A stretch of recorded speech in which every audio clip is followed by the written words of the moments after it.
పాలన గాలి కొదిలి బూతులతో కాలం వెల్లబెచ్చుతున్న రేవంత్ రెడ్డి పనితీరును ఒకసారి గమనించండి అని చెప్పి కూడా నేను విజ్ఞప్తి చేస్తా ఉన్నా.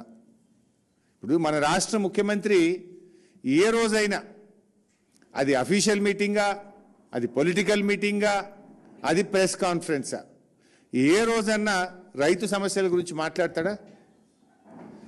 వారి బతుకులు బాగు చేసేందుకు ఒక్క పథకం అన్న తెచ్చిండా? గురుకులాల్లో పాము కాట్లతోని, కరెంటు షాకులతోని, కల్తీ ఆహారంతోని పిల్లల ప్రాణాలు పోతుంటే ఏ రోజైనా రేవంత్ రెడ్డి గారు మాట్లాడారా?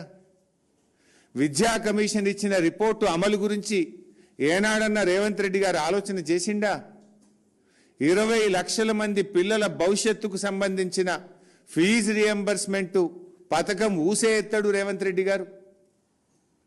ఉద్యోగాలు లేక నిరుద్యోగులు రోడ్ల మీదకి వచ్చి ధర్నాలు చేస్తూ ఉంటే, జాబ్ క్యాలెండర్ గురించి ప్రశ్నిస్తూ ఉంటే ఒక్క మాట మాట్లాడాడు రేవంత్ రెడ్డి గారు.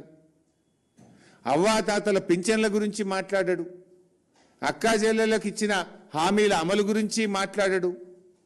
రిటైర్మెంట్ బెనిఫిట్లు అందక ఇవాళ ఆసుపత్రుల్లో అనాథల్లాగా ఇబ్బంది పడుతున్న రిటైర్డ్ ఉద్యోగుల బాధల గురించి మాట్లాడాడు. ఉద్యోగుల డిఆర్సీల గురించి, పిఆర్సీ గురించి, డిఏల గురించి, వాళ్ళ ఏరియాస్ గురించి ఒక్కరోజు మాట్లాడాడు ముఖ్యమంత్రి.